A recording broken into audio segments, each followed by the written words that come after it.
In this lecture, I'd like to talk about some more realistic or complex examples of pricing than we've previously talked about. And in particular, I want to talk about how does the basic pricing strategy change when a firm owns complementary or substitute products, when they own multiple products and they're trying to price these. And to help us think about this, I'd like to consider the example of the release of the final Harry Potter video. When Scholastic Publishing released or prepared to release the final installment of Harry Potter, sales expectations were through the roof. The previous Harry Potters had sold over 7 million copies in 24 hours alone. Now, Scholastic suggested selling the price at $34.99, and they sold the book to wholesalers for $18.99.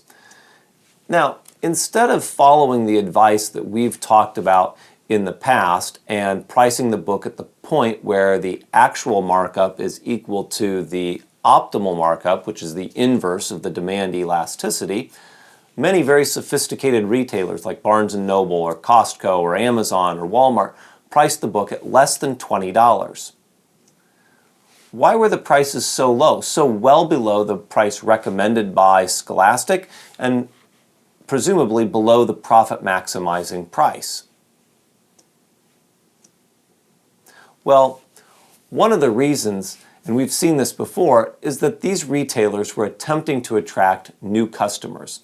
For instance, if a grocery store lost money on 3-liter Cokes, it might make up, by placing them on sale, it might make up for that loss, or that lost liter, by sales of other products. And Amazon and Walmart and others were following a similar tactic. By pricing the book very low, Amazon and other retailers were able to sell over 2 million copies of the Harry Potter. Now, Amazon set the price lowest. Some of these new customers, or some of these individuals who bought from Amazon, were new customers. And so they would purchase books from Amazon in the future. Some of them also purchased additional items at the same time that they purchased the Deathly Hallows. In fact, Amazon estimated that about 1% of its $2.89 billion in second quarter revenue was due to added sales from customers who also purchased the Harry Potter book.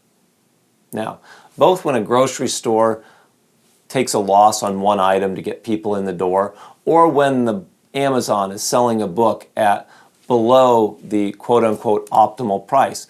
Both instances are examples where the retailer is selling at a price or pricing the product where marginal revenue is less than the marginal cost, or equivalently where the actual margin is less than the optimal margin. But they did so because they were trying to maximize total profit, not the profit on an individual product. So in this lecture, I'd like to move beyond the simple single product analysis we've talked about previously to a more realistic setting. In fact, the marginal revenue equals marginal cost framework really only applies to a single product firm that's setting a single price for their product. For firms that are selling multiple products, or for those who use low prices to try to win new customers, this rule does not always hold for each product sold. For instance, we're going to talk about how to react and set prices after acquiring a substitute product. In this case, we're going to see that the firm will find it optimal to raise the price on both products, if the two products are substitutes, in order to eliminate price competition between them. They'll raise the price more on the low margin product because that product has more elastic demand. And they may also reposition the product so there's less substitutability between them. We'll also talk about and see that after acquiring complementary products, that the ideal strategy is actually to reduce the price on both products, which will increase the demand for both products simultaneously.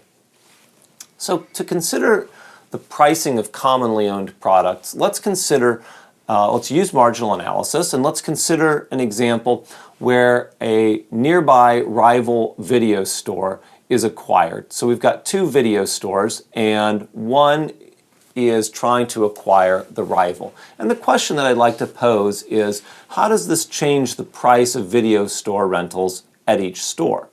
Well, if we think about it first before any merger occurs, if there's only one store, marginal analysis would find the point or set the price where marginal revenue equals marginal cost in order to maximize profits. But common ownership of the two substitutes changes the calculation. And here we can think about these as substitutes, because if I'm going to go and acquire a product at one of these stores, I'm probably not going to go and buy it at the other. So both stores have a product that I want, and I need to acquire it only from one or the other. So reducing the price at one store actually steals sales from the other store. A historical example of this was Blockbuster and Hollywood Video. A more modern example might be Amazon and Netflix. Either way, if there's a particular movie that you want to rent, you only need to acquire it at one source. So if you go to the one, you're not going to go to the other. Now, because reducing the price at one store actually steals sales from the other, and therefore reduces the marginal revenue at both, after a merger in which substitute products are jointly owned, the total marginal revenue that accounts not only for the same store sales, but now for the other store's sales, that marginal revenue actually goes down a little bit, because it accounts for the cannibalization of sales from one store to the other. To counter the fall in marginal revenue, the jointly formed store will find it optimal to raise prices at both stores in order to maximize the total revenue or total profits. Now, for a firm that owns a product portfolio of substitute products, there are a couple of common strategies that they might employ. They might consider bundling the products as a portfolio. Why would we do this? Well, we know that demand for a bundle of goods or a bundle of substitute goods is less elastic than the demand for individual goods themselves. Less elastic demand implies a higher optimal price. So this would be a profit increasing strategy. They might also consider raising the price more on the more elastic product, and in doing so try to push price-sensitive customers into the higher margin product. After acquiring a substitute product, you could also reposition the products so that they don't directly compete with one another. Moving products farther apart could actually increase the product profitability. For example, you might want to stock multiple copies of the most popular videos at one of the stores, so add depth, and stock a wider range of titles, add breadth, at the other store. Moving products further apart can also increase profit after acquiring a substitute product. How about the opposite? How about owning complementary products? Again, we can use marginal analysis to think about the pricing decision. So to motivate this discussion, let's consider one of the video stores is contemplating the purchase of a parking lot adjacent to the store. Common ownership means that the pricing decisions, the price of what to charge, say, for a parking spot and what to charge for a video, those decisions have to consider the effect on movie rentals and parking lot use. Well, if we think about what would happen if we reduced the price at one, reducing the price on one of those complementary goods will actually increase the demand at the other location as well. And so common ownership will increase the marginal revenue at both or for both products. With a bigger marginal revenue relative to the pre-merger price, if marginal revenue goes up and now marginal revenue exceeds the marginal cost, it will be optimal to sell more, i.e. reduce the price in order to maximize profits. Again, you might consider the product portfolio as a bundle of goods.